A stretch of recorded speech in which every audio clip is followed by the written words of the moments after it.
Palavra da Verdade, com Hernandes Dias Lopes. Eu quero partilhar com vocês o texto que está em Jó, capítulo 1. Jó, capítulo 1, versos 6 a 12.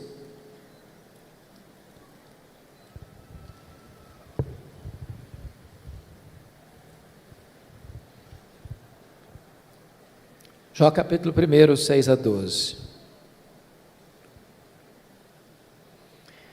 Está escrito o seguinte: num dia em que os filhos de Deus vieram apresentar-se perante o Senhor, veio também Satanás entre eles.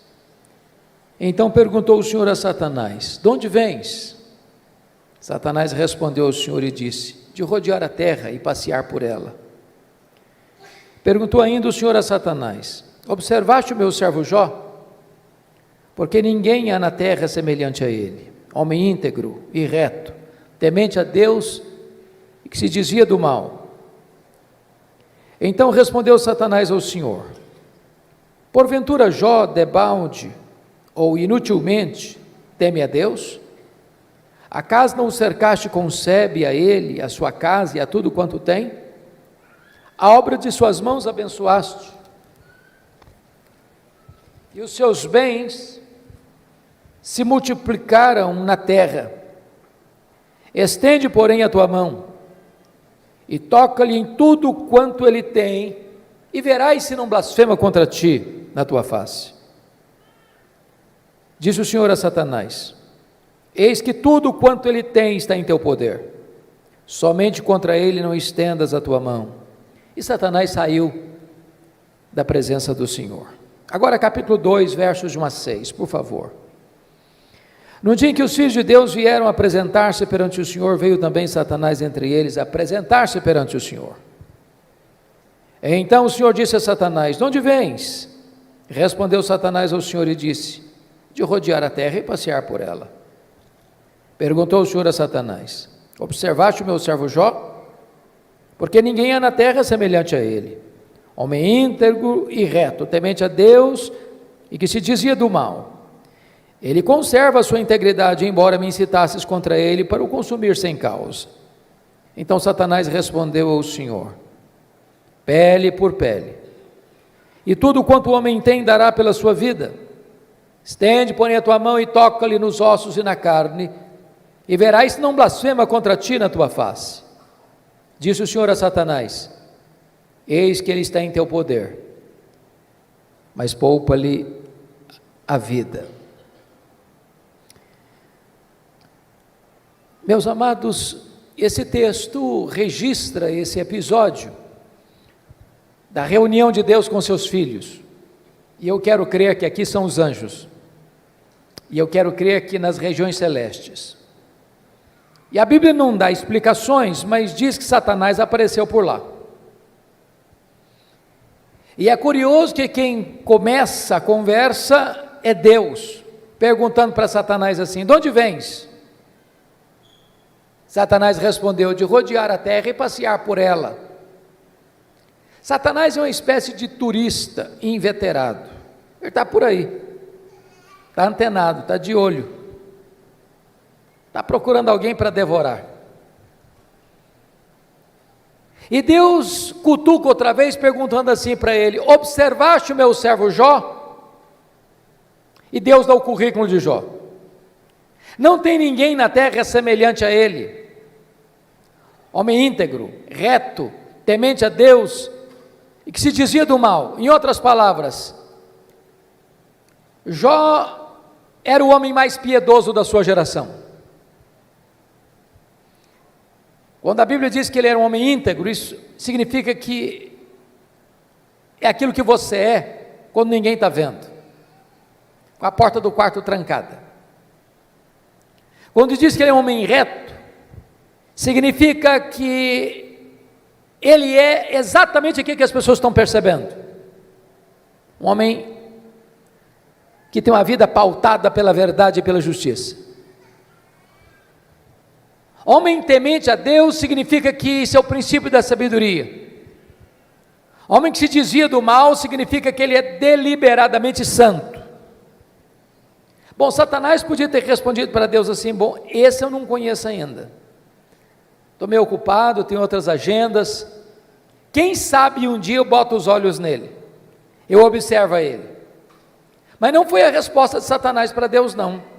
Satanás respondeu assim para Deus: mas também puderas, desse jeito aí, qualquer um te adora, tu tens abençoado a vida dele, tu tens colocado um grande muro de proteção ao redor da família dele, tudo que esse homem bota a mão vira dinheiro, os bens dele prosperam na terra, desse jeito aí é muito fácil te adorar. Satanás com isso insinua duas coisas. Primeiro, Satanás insinua que ninguém adora a Deus por quem Deus é, apenas por aquilo que Deus dá. Satanás insinua que Jó só adora a Deus por causa das bênçãos que recebe de Deus e não por causa do caráter de Deus. Satanás insinua que Deus precisa subornar as pessoas com bênçãos para receber delas adoração. Satanás insinua mais, que Jó não é honesto quando ele serve a Deus, que Jó descobriu que religião dá lucro, que é um bom negócio, e que ele só serve a Deus porque com isso ele recebe determinados benefícios que de outra forma não receberia. Com isso, Satanás está levantando aqui duas teses. Primeira tese: ninguém ama mais a Deus do que o dinheiro. Segunda tese: ninguém ama mais a Deus do que a família. O que um homem tem? Um homem tem bens, um homem tem família. Aí Satanás disse assim para Deus: toca no que ele tem, e verás se não blasfema contra ti na tua face, e verás se toda esta fidelidade de Jó não cai por terra. Então diz a Bíblia, que sem que Jó soubesse, Deus o constitui em seu advogado na terra, e coloca a sua própria reputação nas mãos de Jó, e diz assim para Satanás: pode tocar no que ele tem, só não pode tocar na sua vida. Em outras palavras, Satanás é um ser limitado e limitado por Deus. Ele só pode ir até onde Deus o permite ir, e nem 1 centímetro a mais. Nas palavras de Martinho Lutero, Satanás é um cachorro na coleira de Deus. Ele só pode ir até onde a coleira o permite ir, e nem 1 centímetro a mais, porque o Deus que servimos manda no céu, manda na terra e manda no inferno. Satanás está debaixo da autoridade absoluta do nosso glorioso Redentor Jesus Cristo.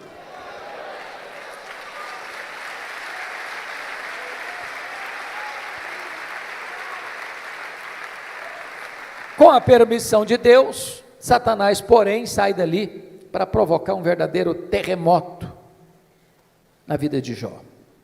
Convido você a olhar no versículo 3, 3, porque Jó não era apenas o homem mais piedoso, conforme diz o versículo 8, mas conforme diz o versículo 3, está escrito assim: depois de quantificar os bens que ele possuía, está escrito: de maneira que este homem era o maior de todos os do Oriente. Sabe o que significa isso? Ele era o homem mais rico da sua geração. Cai um mito aqui: não é pecado ser rico. Você pode ser o homem mais rico e ao mesmo tempo o mais piedoso. O problema não é ser rico, o problema não é ter dinheiro, o problema é o dinheiro nos ter. O problema não é ter dinheiro no bolso, o problema é entronizar o dinheiro no coração. O problema não é o dinheiro, o problema é o amor do dinheiro. Mas não obstante Jó ser o homem mais rico da sua geração, veja você comigo, que nos versos 14, 15 e 16, Satanás vai usar os sabeus, Satanás vai usar os caldeus, Satanás vai usar o fogo, para destruir tudo que Jó tinha de uma maneira abrupta e rápida. O homem mais rico entra em colapso financeiro, o homem mais rico quebra, vai à bancarrota. Bom, você e eu conhecemos gente que por muito menos dá um tiro na cabeça, por muito menos blasfema contra Deus. A grande pergunta é: será que a tese de Satanás era verdadeira? Será que Jó amava mesmo mais a riqueza e o dinheiro do que a Deus? Será que Jó blasfemaria mesmo contra Deus? Será que a tese de Satanás era verdadeira? A resposta, confira comigo, está no versículo 21. Ele diz o seguinte: nu saí do ventre de minha mãe, nu voltarei. Sabe o que ele está dizendo? Eu não trouxe nada para este mundo, não vou levar nada deste mundo, portanto o que eu granjeei entre o berço e a sepultura não é a razão da minha vida. Eu adoro a Deus não por aquilo que Deus dá, eu adoro a Deus por quem Deus é. Eu não adoro a Deus por causa das bênçãos de Deus, eu adoro a Deus por causa do caráter de Deus. E aqui Jó derrota a primeira tese de Satanás. Ele prova que ele ama mais a Deus do que o dinheiro. Mas tem uma segunda tese: ninguém ama mais a Deus do que a família. Se você ler capítulo 1, versículo 5, você vai notar que Jó era um pai exemplar, mesmo sendo muito rico e tendo uma agenda tão congestionada, e mesmo tendo 10 filhos e todos eles adultos, e Jó costura a unidade dos filhos. E há uma coisa curiosíssima aqui, já que nós temos pais e filhos aqui, toda família que tem mais de um filho sabe disso, os filhos não são naturalmente unidos. Quando você vê uma família unida, pode ter certeza, por trás tem um pai e tem uma mãe que trabalha para que os irmãos sejam amigos. Agora, quando tem dinheiro por trás, é mais complicado ainda. Sabe por quê? O dinheiro não tem liga, o dinheiro não tem amálgama, o dinheiro divide, o dinheiro separa. Porque Jó era um pai intercessor, porque Jó era um pai presente, porque Jó era um pai conselheiro, porque Jó era um pai que se preocupava com a salvação e a santificação dos seus filhos. Diz a Bíblia que os seus filhos eram amigos e unidos. Mas no mesmo dia que acontece o colapso financeiro de Jó, ele recebe a mais amarga notícia da vida. Os seus 10 filhos, num dia de festa, na casa de um deles, sofrem um acidente, e todos os 10 filhos de Jó morrem no mesmo acidente.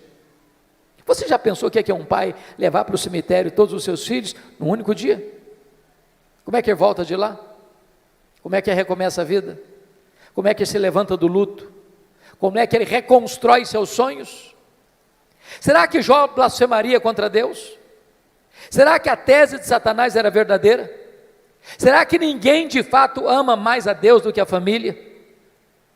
Será que de fato Satanás tinha razão e Jó se voltaria contra Deus para blasfemar contra ele? A resposta está no capítulo 1, versículo 20, confira comigo aí. Diz o texto que logo que Jó recebe essa notícia, ele se levanta, rasga o seu manto, rapa a cabeça, lança-se em terra e disse: o Senhor Deus deu, o Senhor Deus tomou, bendito seja o nome do Senhor. Ele prova que ama mais a Deus do que a família. Ele prova que ele serve a Deus não por aquilo que Deus dá, mas por quem Deus é. Ele derrota a segunda tese de Satanás. Ele prova que ele ama mais a Deus do que a sua própria família. Mas agora vem o capítulo 2.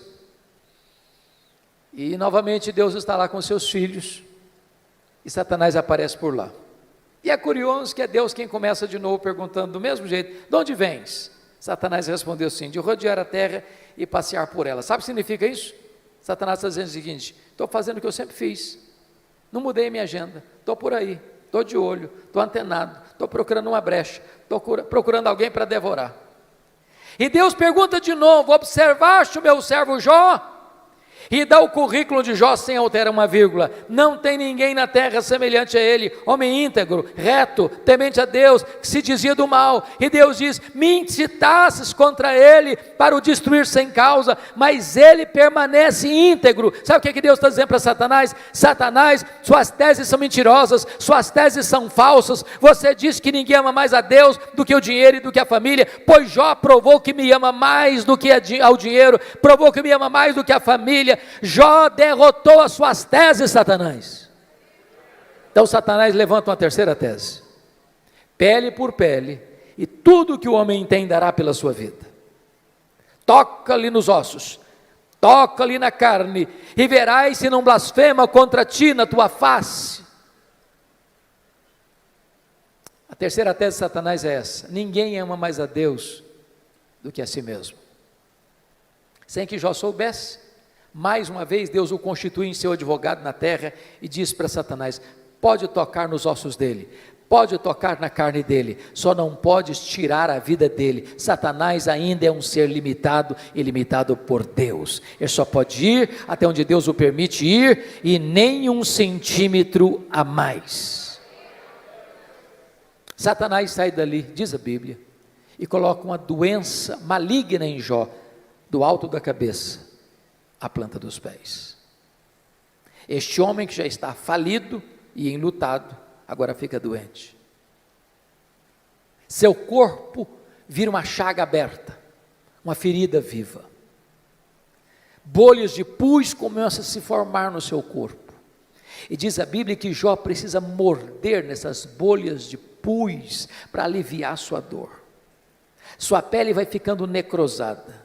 Ele não consegue comer, ele não consegue dormir, ele não consegue ter alívio. Esse homem vai ficando magro, magérrimo, macérrimo, de couro furado pelas costelas em ponta. O seu corpo cheira mal, as pessoas passam, as pessoas praguejam, as pessoas cospem, as pessoas cortam volta dele, até os mais próximos, até os familiares vão desistindo dele, vão abandonando a ele, e ele fica rendido na sua desdita, precisa pegar um caco, talvez de telha, para raspar a sua pele necrosada. Esse homem não tem mais o que sofrer.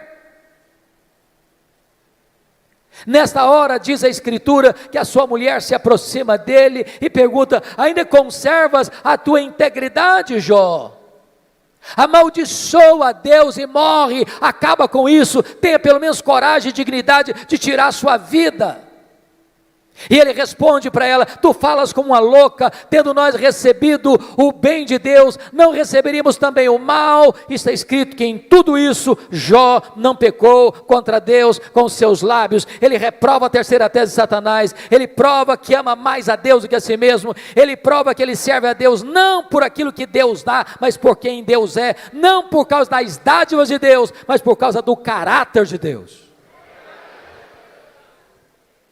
Mas aí confira comigo, capítulo 2, versículo 11, vem os amigos, Elifaz, Bildade e Zofar, combinaram ir condoer-se de Jó e consolá-lo. Diz o texto que, levantando-se de longe os olhos, não reconheceram Jó, e ergueram a voz e choraram. Cada um rasgou o seu manto, lançava-se pó ao ar sobre a cabeça. Sentaram-se com Jó na terra 7 dias e 7 noites, e nenhum lhe dizia palavra alguma, pois viam que a sua dor era muito grande. Então eu faço uma pergunta a vocês: esses 3 amigos, de fato eram amigos de Jó?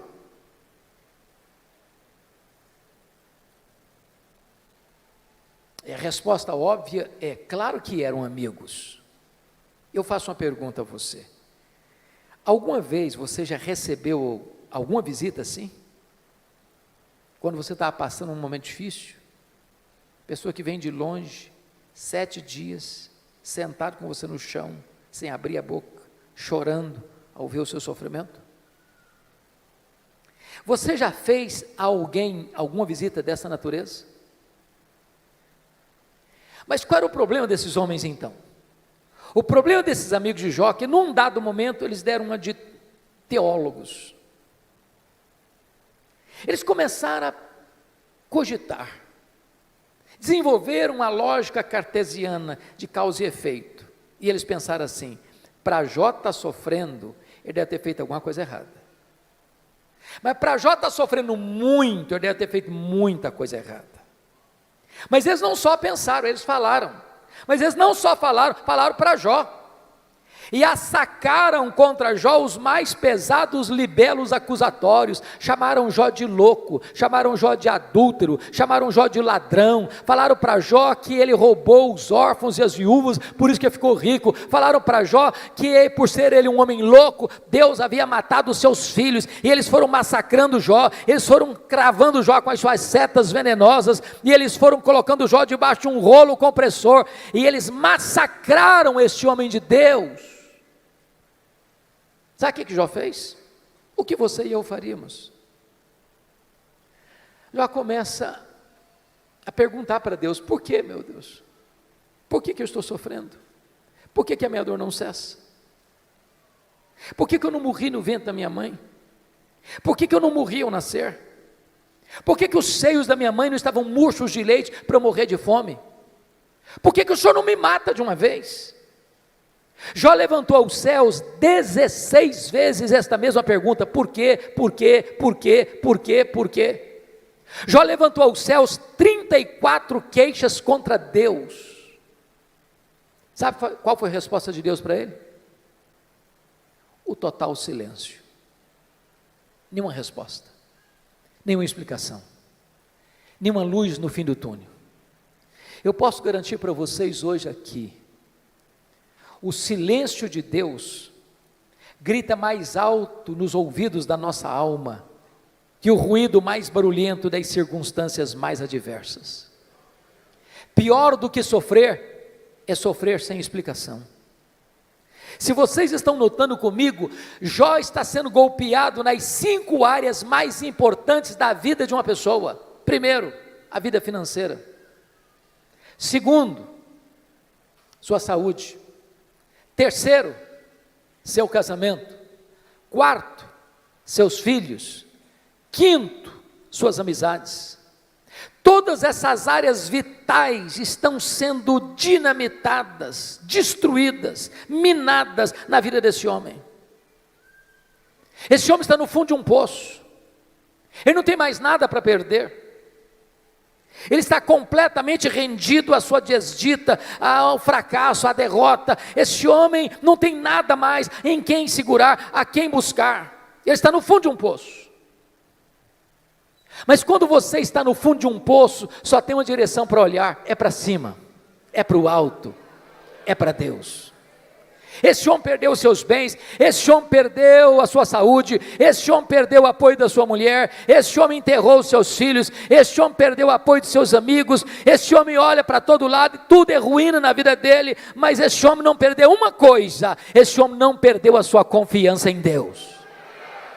E quando ele está no fundo do poço, ele arranca de dentro da alma um brado de esperança, ao dizer: mais uma coisa eu sei, é que o meu Redentor vive, e por fim, eu vestir este meu corpo de pele, eu verei o meu Redentor. Pode vir momentos difíceis, pode vir momentos de perda, pode vir momentos de luto, pode vir momentos de angústia e dor na sua vida, mas Deus jamais deixará você desamparado. Ele sustenta você, Ele segura você, Ele ampara você, Ele levanta você. É curioso, irmãos, que quando Jó arranca do peito esse brado de esperança, Deus rompe o silêncio e começa a falar com ele. Mas curiosamente, Deus, ao conversar com Jó, Deus não respondeu nenhuma das 16 perguntas de Jó. Deus não respondeu nenhuma das 34 queixas de Jó. Ao contrário, Deus fez 70 perguntas para Jó. 70.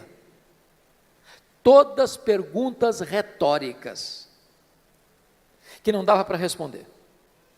Deus como que abriu as janelas dos céus, despejando em catadupas torrentes da sua glória, do seu conhecimento sobre o Jó. da sua majestade, do seu poder, e Deus começa a perguntar para Jó assim: ô Jó, onde tu estavas quando eu lancei, ou quando eu lançava os fundamentos da terra? Ô Jó, onde você estava quando eu espalhava as estrelas no firmamento? Ô Jó, onde você estava quando eu cercava as águas do mar, para que elas não invadissem a terra? Ô Jó, me explica como é que eu formo a geada. E Deus foi mostrando para Jó o seu poder, a sua grandeza, a sua majestade, a sua glória, a sua magnificência. E quando Jó é esmagado por esta gloriosa revelação de Deus, ele para ter a mais importante experiência da sua vida.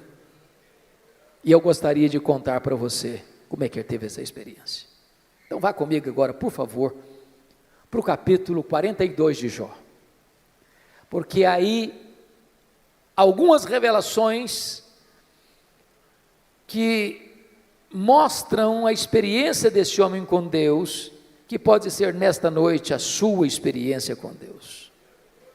Primeira coisa que Jó reconheceu, quando Deus se revelou a ele, está aí no versículo de número 2, então respondeu Jó ao Senhor: bem sei que tudo podes. Ele reconheceu a onipotência de Deus. Preste bem atenção nisso. Você e eu temos fraquezas indisfarçáveis. Como o bispo Júlio disse agora há pouco, a gente tem que ler. Crente precisa ler.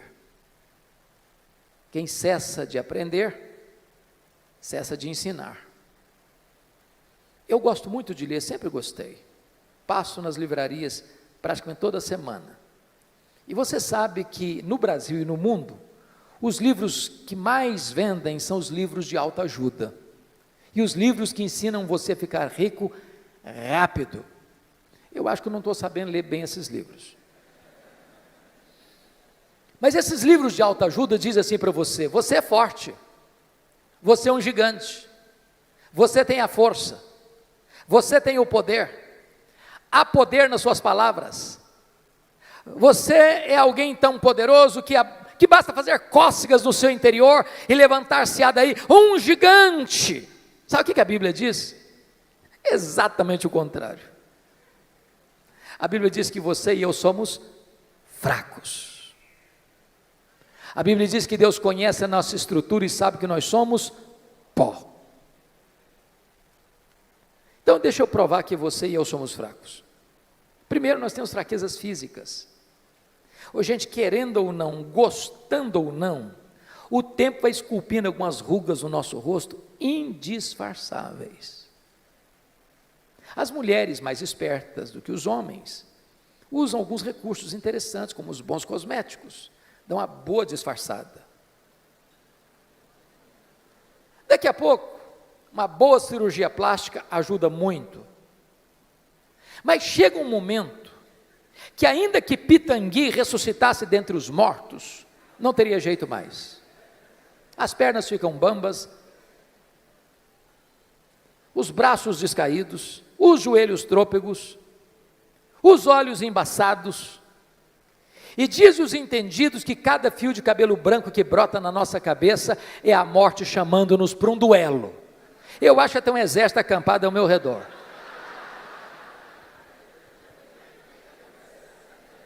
Temos fraquezas físicas, mas nós temos fraquezas emocionais. Quantos de nós, nas noites mais escuras da alma, gemendo e chorando, dissemos para Deus: oh meu Deus, eu não aguento mais, o Senhor estende a mão para mim e eu pereço. Temos fraquezas emocionais, mas nós temos fraquezas morais. Quantos de nós, com lágrimas nos olhos, já não prometemos para Deus: Deus, eu não quero mais cometer esse pecado, eu não quero mais cair neste mesmo pecado.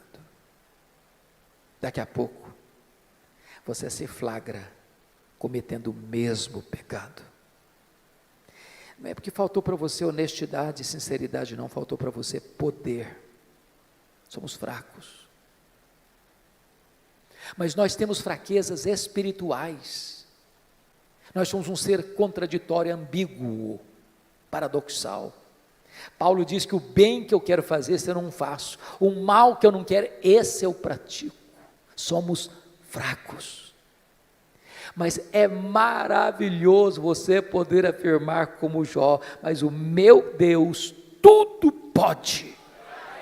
Para Ele não tem doença incurável, para Ele não tem vida irrecuperável, para Ele não tem perdão que Ele não possa perdoar, para Ele não tem casamento que Ele não possa restaurar, para Ele não tem família que Ele não possa reerguer, para Ele tudo é possível, Ele pode tudo quanto Ele quer, Ele tudo pode. Portanto, irmãos, não tem nada mais importante para a família do que relação pais e filhos, filhos e pais, marido e mulher, mulher e marido, irmãos e irmãos, do que saber quem é o Deus que nós servimos, quão grande é o Deus que nós adoramos. A pergunta que eu faço a você nesta noite é: quem é o seu Deus? Quão grande é o seu Deus? Quão majestoso é o seu Deus? Quão poderoso é o seu Deus? Quanto pode o seu Deus? A.W. Tozer, que foi um dos mais importantes escritores do século XX, diz que o maior problema da igreja contemporânea, ele estava falando da igreja lá do século passado, mas é o problema nosso ainda hoje. Ele disse que o maior problema nosso é que nós passamos a maior parte do tempo medindo, tomando o nosso próprio pulso e olhando para o nosso próprio umbigo. Quando o nosso papel é conhecer a Deus e prosseguir em conhecê-lo, porque o povo que conhece a Deus é um povo forte, diz a Escritura. Quem é o seu Deus? Quão grande é o seu Deus? Quando o profeta Isaías estava pensando sobre isso, ele diz: o meu Deus é aquele que mede as águas na concha da sua mão. O meu Deus é aquele que pesa o pó das montanhas em balança de precisão. O meu Deus é aquele que espalha as estrelas no firmamento, e por ser forte em força e grande em poder, quando as chama pelo nome, nenhuma delas vem a faltar. O meu Deus é aquele que olha para as grandes potências econômicas e militares da terra e considera todas essas nações como um pingo que cai de um balde, como um pó numa balança de precisão, como um vácuo, como nada, como menos do que nada, pois este é o seu Deus. Agora pergunte para um astrônomo, qual é o tamanho desse universo que ele mediu a palmos? Pergunte. Sabe qual é a resposta dele? Eu não sei. E quando esse astrônomo diz eu não sei, ele não está confessando uma ignorância absoluta, não. É porque nenhum homem, por mais robusto que seja o seu conhecimento, por mais peregrina que seja a sua capacidade mental, é capaz de afirmar com precisão qual é o tamanho do universo. Isso é uma matéria em estudo ainda. O que eles já sabem é que o nosso universo tem mais de 93 bilhões de anos-luz de diâmetro. E o que significa isso? Significa que se você voar à velocidade da luz, 300 mil quilômetros por segundo, nessa velocidade, você demoraria mais de 93 bilhões de anos para ir de uma extremidade à outra do universo. Pois o seu Deus é maior do que isso. Ele criou tudo isso. Não tem um centímetro desse universo onde eu não posso dizer: isso aqui é meu, eu criei isso aqui, sou dono disso aqui. Este é o seu Deus. Pergunte a um astrônomo quantas estrelas existem. Sabe qual é a resposta dele?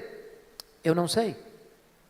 O que eles já sabem e afirmam é que há mais estrelas no firmamento do que todos os grãos de areia de todas as praias e desertos do nosso planeta. Vá um dia à praia, encha a concha da sua mão de areia, leve para casa, bote numa tábua de vidro e tenha paciência de contar quantos grãos de areia você consegue botar na concha da sua mão. Pois há mais estrelas do que todos os grãos de areia de todas as praias e desertos do nosso planeta. Mas o seu Deus não apenas criou todas elas, o seu Deus batizou cada uma delas pelo nome. E por ser forte em força e grande em poder, quando as chama pelo nome, nenhuma delas vem a faltar. Este é o seu Deus, Ele tudo pode. A ciência hoje não está pasma mais com o macro-universo, ela está pasma, boquiaberta, com o micro-universo hoje. Você pega uma folha, por mais tenra que ela seja, ela é tão complexa como a cidade de São Paulo. Você pega uma gema de ovo, ela é mais complexa do que qualquer coisa que o homem já inventou. Dr. John Wilson, catedrático de Harvard, uma das maiores autoridades de oftalmologia no mundo, diz que você e eu temos em torno de 2 milhões de fios duplos encapados em cada um dos nossos olhos, e se não for assim, haveria um curto-circuito e nós ficaríamos cegos. Dr. Marshall Nirenberg, prêmio Nobel de Biologia, fez uma das mais importantes descobertas no século passado. Ele descobriu que você e eu somos um ser programado geneticamente, computadorizadamente programados. Ele descobriu que você e eu temos em torno de 60 trilhões de células vivas no nosso corpo. Descobriu mais, que em cada uma dessas células você tem 1,70 m de fita DNA, onde estão gravados e computadorizados todos os seus dados genéticos.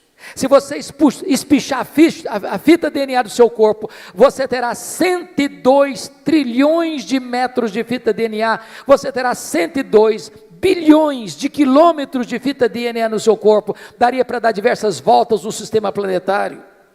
Dr. Loy vai dizer mais tarde, códigos de vida não se originam espontaneamente, códigos de vida não se originam de uma explosão cósmica, códigos de vida não se originam de uma evolução de milhões e milhões de anos, códigos de vida foram plantados em você pelo Deus Todo-Poderoso, Criador dos céus e da terra, e este Deus é o seu Pai, é o seu Deus, Ele tudo pode.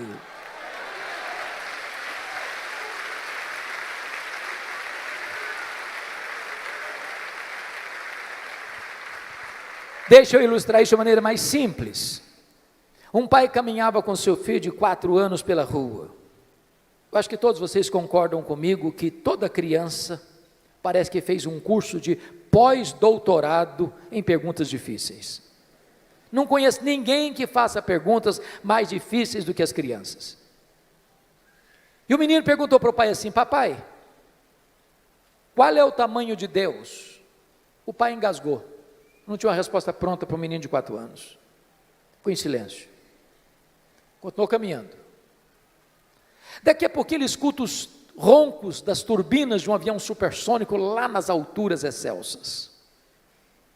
O pai diz: filho, olha para cima. Você está vendo aquele avião? O filho disse: sim, papai, estou vendo. O pai perguntou: qual é o tamanho daquele avião, meu filho? O menino respondeu: pequeno, papai, muito pequeno. Estava muito longe. O pai pegou o menino, levou para o aeroporto. Lá tinha um jumbão de mais de 400 passageiros estacionado. O pai chegou bem perto e perguntou: está vendo esse avião, filho? Estou vendo, papai. Qual é o tamanho desse avião, filho? Grande, esse é muito grande, papai. O pai disse: filho, pois Deus é do mesmo jeito. Se você está longe de Deus, meu filho, Deus parece pequeno para você, aí os seus problemas ficam enormes. Mas se você está perto de Deus, meu filho, aí Deus é grande para você, aí os seus problemas ficam pequenos. Agora eu sei que tudo podes. A segunda coisa que Jó descobriu, irmãos, está aí no versículo 2 ainda: e nenhum dos teus planos pode ser frustrado. Preste bem atenção nisso. Você e eu não cremos em acaso, você e eu não cremos em sorte, você e eu não cremos em azar, você e eu não cremos em determinismo cego, você e eu não cremos em misticismo, você e eu não cremos em olho gordo, você e eu cremos que a mão de Deus dirige o nosso destino.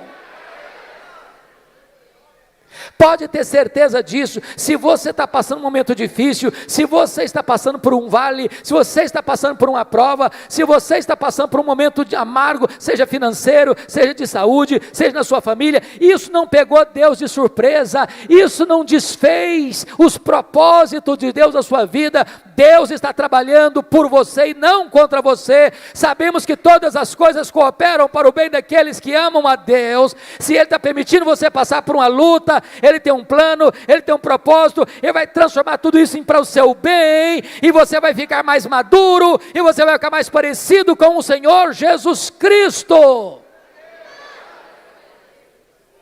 Nenhum dos planos de Deus pode ser frustrado.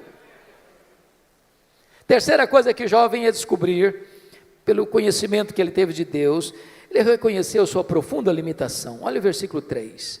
Na verdade, eu falei do que eu não entendia. Coisas maravilhosas demais para mim, coisas que eu não conhecia. Vamos entender isso aqui. Quando alguém está sofrendo, como Jó sofreu, via de regra a pessoa faz duas coisas. Ou se cala, estoicamente, tranca os dentes. Ou fala. Jó falou. Jó se defendeu. Jó se queixou. Jó perguntou. O tempo todo. Quando você está sofrendo, você acaba falando muita coisa que você não está entendendo. Sabe por quê? Porque você e eu não enxergamos no escuro. Você e eu não enxergamos na curva. Deus está vendo lá no fim. E Ele sabe que as curvas da estrada não tiram o seu alvo de chegar lá no fim. O fim é a sua glória, o fim é o céu, o fim é a bem-aventurança, o fim é a vitória do mal, é a vitória do bem sobre o mal, é a vitória da verdade sobre a mentira, é a vitória de Jesus Cristo sobre o diabo. O fim é Jesus Cristo colocando todos os seus e os nossos inimigos debaixo dos seus pés, e nós com Ele, sem dor, sem lágrima, sem luto, reinando com Ele para sempre.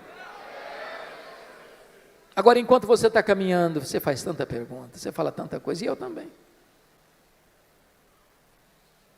Quando Deus começa a se revelar para Jó, mostrar a sua grandeza, o seu poder, sua majestade, o seu controle sobre o universo, sobre todas as coisas, Jó põe a mão na boca e diz: meu Deus, quanta coisa que eu falei sem entender. Sabe qual a lição que eu aprendo aqui? O sábio é aquele que sabe que não sabe.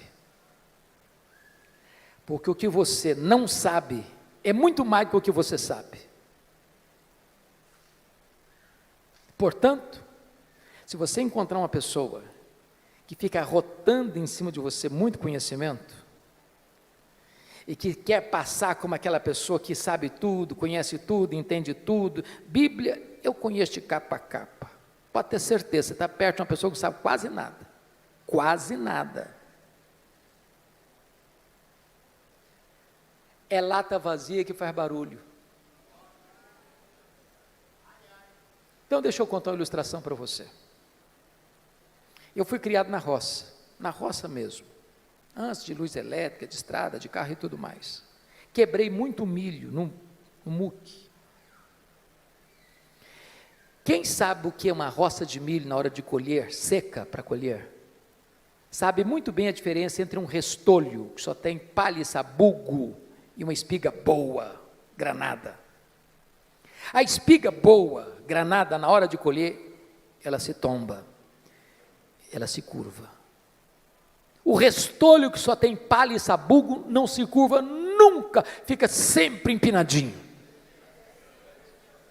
Então, quando você encontra uma pessoa muito empinadinha, saiba disso, é um restolho, só tem palha e sabugo. Porque é impossível você conhecer a Deus, quem é Deus, sem se humilhar, sem se curvar, sem reconhecer que você sabe quase nada.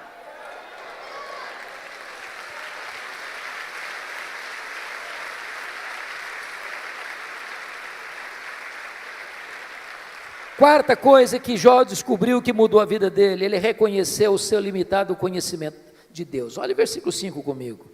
Eu te conheci só de ouvir, mas agora os meus olhos te veem. Irmãos, eu entro em crise com esse versículo. Sabe por que eu entro em crise com esse versículo? Lá no capítulo 1, versículo 8, Deus disse sobre esse homem aí: não tem ninguém na terra semelhante a ele, homem íntegro, reto, temente a Deus, que se desvia do mal.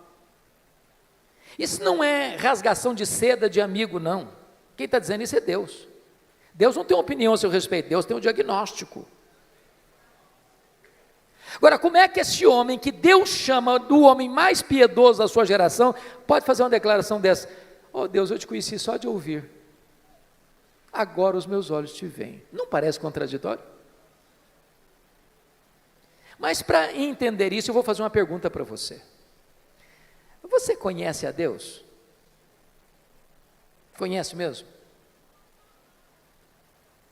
Quanto você conhece? Quanto? Eu explico.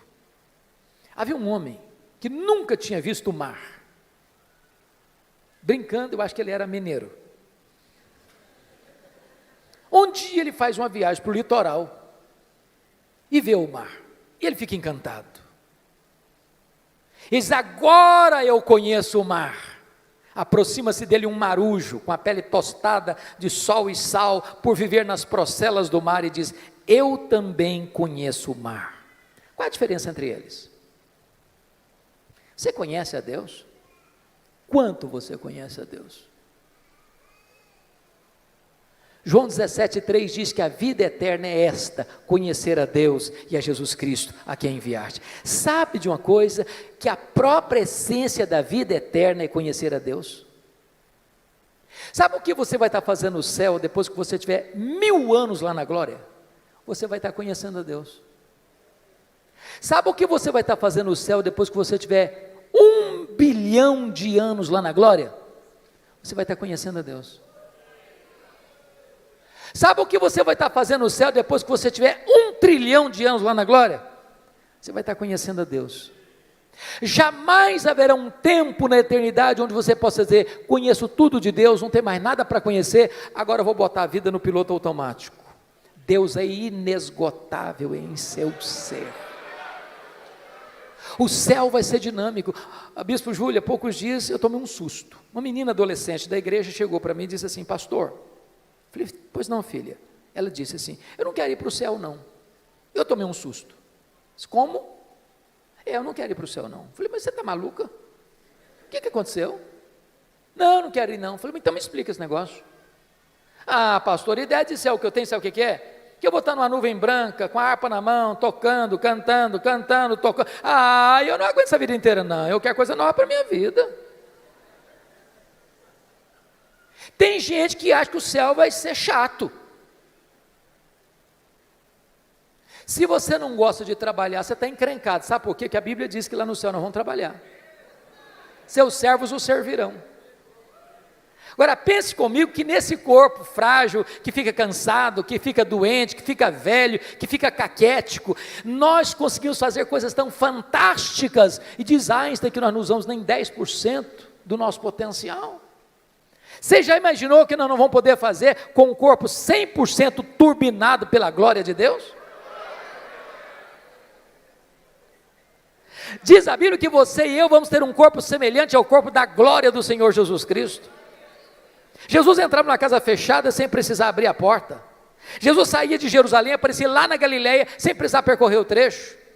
Jesus subiu o assunto aos céus fisicamente. E eu pergunto para você: qual a distância da terra ao céu? Com que velocidade Jesus foi para o céu? Porque se ele foi para o céu na velocidade da luz, 300 mil quilômetros por segundo, depois de 2000 anos, ele está logo ali na esquina ainda. O que significa isso?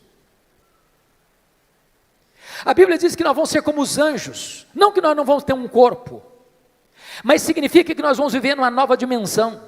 Eu pergunto a você: com que velocidade um anjo vem do céu à terra? Jesus Cristo disse para Pedro lá no Getsemane: guarda essa espada, porque se eu precisasse de ajuda, eu rogaria ao Pai, Ele me mandaria mais de 12 legiões de anjos, mais de 72 mil anjos. Com que velocidade eles viriam? Os anjos não estão mais, não precisam e não estão presos às mesmas leis que nos governam aqui, pois o nosso corpo de glória vai ser assim. Nós vamos estar lá, nós viremos cá, nós subiremos, nós desceremos com a mesma velocidade, porque nós habitaremos novos céus e nova terra, e nós vamos conhecer a Deus, e nós vamos glorificar a Deus, e nós vamos trabalhar para Deus, e nós vamos amar a Deus, e nós vamos fruir a presença de Deus. Agora eu entendo Jó. Agora eu entendo Jó, ele está só arranhando a superfície, e você e eu também, tem muito mais, tem infinitamente mais. Então continua a ordem do profeta: conheçamos e prossigamos em conhecer ao Senhor. A última coisa que mudou a vida de Jó, confira comigo, está no versículo 6. Por isso eu me abomino e me arrependo no pó e na cinza. Ponto. Não entendi nada de novo. Muito difícil. Como é que eu vou entender esse homem que o próprio Deus diz que ele é o mais piedoso, está se abominando e se arrependendo no pó e na cinza? Eu esperava uma confissão dessa de um ladrão, de um assassino, mas do homem mais piedoso. É chocante. Explicação. As pessoas que mais lamentam e choram os seus pecados não são as que mais pecam, são as que mais perto de Deus andam. Quem está longe de Deus, irmãos, nem convicção de pecado tem. Quanto mais você conhece a Deus, quanto mais você anda com Deus, quanto mais intimidade você tem com Deus, mais você vê a enormidade do seu pecado e mais você lamenta pelo seu pecado. Pois bem, veja comigo, por favor, agora o versículo 10. Ele é a chave hermenêutica deste livro. Mudou o Senhor a sorte de Jó, quando ele chorava pelos seus amigos, e o Senhor deu-lhe o dobro de tudo quanto antes possuía. Você já fez uma pergunta, por que Deus mudou a sorte de Jó, enquanto este ou quando este orava pelos seus amigos? Você já fez essa pergunta? Por quê? Então deixa eu fazer uma pergunta para provocar. O que você sente quando alguém fala mal de você? Você fica feliz? Você celebra isso? Você chega na igreja e diz, bispo Júlio, eu estou tão feliz hoje. O que foi, filho? Estão falando mal de mim, o senhor sabe que isso é uma delícia, eu estou tão feliz com isso. É assim que você reage? O que vocês acham que Jó sentiu, quando os seus amigos disseram assim para ele, você é um ladrão, você é um adúltero, você é louco, você ficou rico porque você roubou os órfãos e as viúvas? O que vocês acham que Jó sentiu? Ficou feliz da vida? O que Jó fez? Jó se queixou, se defendeu, e quem se defende, sabe o que tem no coração às vezes? Mágoas, dores, ressentimentos. Sabe o que Deus está falando para esse homem? Meu filho, saia dessa arena da autodefesa, meu filho. Entre, meu filho, na brecha da intercessão. Enquanto você ficar se defendendo, Jó, vai ter mágoa no seu coração, mas quando você começar a orar por esses homens que acusaram você, você vai ficar curado, você vai ficar liberto, você vai ser restaurado. Sabe o que aconteceu? As 5 áreas que Satanás tentou destruir na vida de Jó, Deus restaurou todas elas. Bendito seja Deus. Primeira área que Deus restaurou, confira comigo lá no versículo 16, Deus restaura a saúde de Jó. Depois disso viveu Jó 140 anos, viu seus filhos,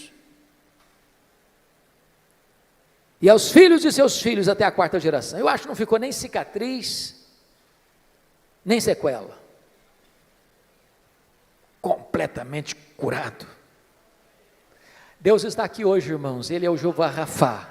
Ele pode curar a sua enfermidade. Ele é Deus. Segunda área que Deus restaurou. Versículo 12. Área financeira. Se você comparar 1:3 com 42:12, você vai notar que Deus deu tudo em dobro. Eu quero dizer para você que Deus está aqui hoje e Ele é o Deus da restituição. Ele pode restaurar a sua vida financeira, Ele pode levar você mais além na sua vida financeira. Ele é o Deus da restituição. Terceira área que Deus restaurou, área das amizades. Confira comigo os versículos 8, a partir do 8. Eu acho isso maravilhoso, bispo Júlio. Porque os amigos de Jó que acusaram a Jó, Deus chega para eles e diz assim, vocês estão lembrados daquele homem que vocês criticaram, acusaram? Pois é, aquele homem é mais justo do que vocês. Então eu não vou ouvir a oração de vocês, vocês vão ter que ir lá naquele homem que vocês criticaram, para que aquele homem que vocês criticaram ore por vocês, e quando ele orar por vocês, eu vou restaurar vocês. Sabe o que Deus está fazendo aqui? Honrando Jó, honrando Jó. Eu vou dizer uma frase aqui, se você esquecer tudo que eu falei, mas lembrar dessa frase, me dou por satisfeito, e a frase é essa: cuida bem da tua integridade, e Deus cuidará da tua reputação. Você não tem que se defender, você tem que viver com Deus, porque quando você vive com Deus, Deus defende você. Quando você vive com Deus, aqueles que criticaram você vão ter que voltar a você e mudar de opinião a seu respeito. Deus restaurou Jó, e Deus restaurou os amigos de Jó. Quarta área que Deus restaurou, o casamento. Porque a Bíblia não diz que casou com outra? Eu quero crer que restaurou o casamento com a mesma mulher. Agora, pense comigo com a cabeça de um brasileiro, só um pouquinho agora.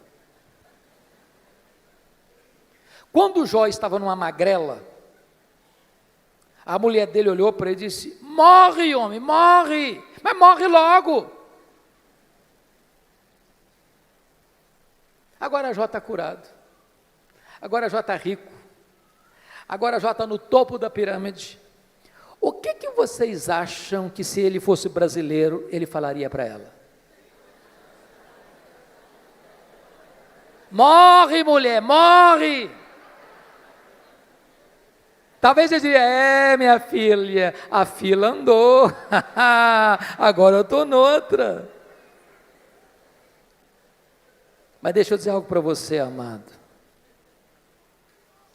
Deus é especialista em pegar os cacos e fazer um vaso novo. Deus é especialista em curar feridas, em restaurar relacionamentos quebrados. Para Deus não tem impossíveis. Você que está pensando em desistir do seu casamento, não desiste não, invista nele. Deus pode fazer um milagre. Deus pode dar espírito de perdão ao seu coração. Eu achei muito curioso que há pouco tempo uma mulher chegou para mim e disse assim: pastor, eu estou vindo aqui dizer para o senhor que eu vou me divorciar. Eu tomei um susto. Disse: como é que é o negócio? Eu estou dizendo para o senhor que eu vou me divorciar. Falei: verdade? É verdade, sim, senhor. E eu perguntei: mas por quê? Ela disse assim para mim: secou. Secou, não tem mais nada, secou. O sentimento secou. Olhei para ela e disse: secou, filha?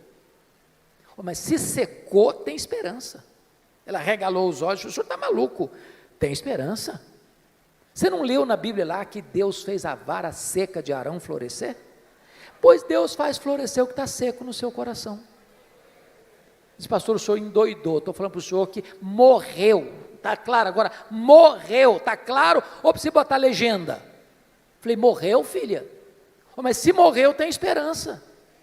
Você não leu na Bíblia lá que Jesus ressuscita os mortos? Pois Ele pode fazer ressuscitar o que está morto aí no seu coração. Tem esperança. Falei: pastor, o senhor endoidou, o senhor não está me entendendo não. Estou falando para o senhor que acabou, não tem mais nada, acabou, está claro agora? Falei: acabou, minha filha? Ué, mas se acabou, tem esperança. Ué, você não leu na Bíblia lá que Deus chama a existência as coisas que não existem? Se Ele chama a existência as coisas que não existem, Ele pode chamar a existência o que não está mais no seu coração. Você não vai separar essa semana não, você vai orar comigo uma semana, depois você volta aqui.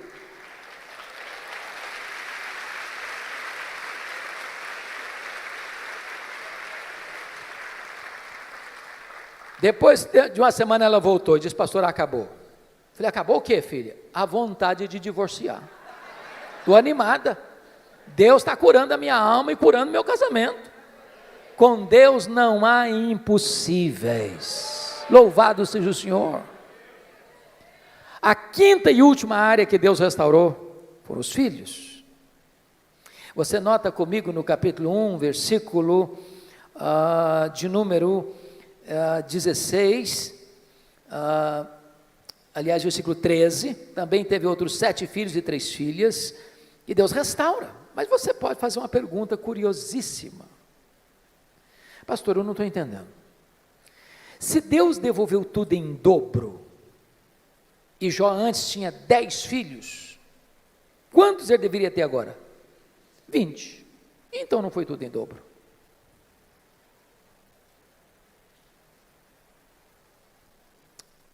Deixa eu explicar isso bem. Talvez fazendo uma correção para um tipo de comunicação, de fala que nós usamos muito no Brasil. Quando morre alguém na sua casa, na sua família, família de Deus, preste atenção nisso. Quando morre um filho, você não perdeu um filho. Como aquele pai que voltou do cemitério, depois de enterrar o seu filho, e um amigo vai dar um abraço nele e disse: meus sentimentos, eu soube que o senhor perdeu o seu filho. O pai disse: não, senhor, eu não perdi meu filho. Você perde alguém quando você não sabe onde ele está, com quem ele está. Eu sei onde está meu filho, eu sei com quem está meu filho está no céu, meu filho está com Jesus, eu não perdi o meu filho. Jó agora tem 10 filhos no céu, Jó agora tem 10 filhos na terra. Deus restaurou e restaurou completamente. Sabe o que Satanás queria com Jó? Colocá-lo longe de Deus. Sabe o que Satanás conseguiu? Colocar Jó mais perto de Deus. Sabem por quê?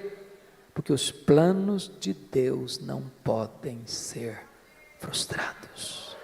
Que grande Deus nós temos. A Ele a honra, a Ele a glória, a Ele o louvor agora e pelos séculos eternos.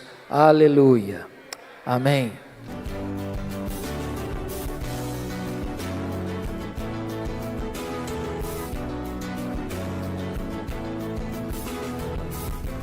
Palavra da Verdade, com Hernandes Dias Lopes.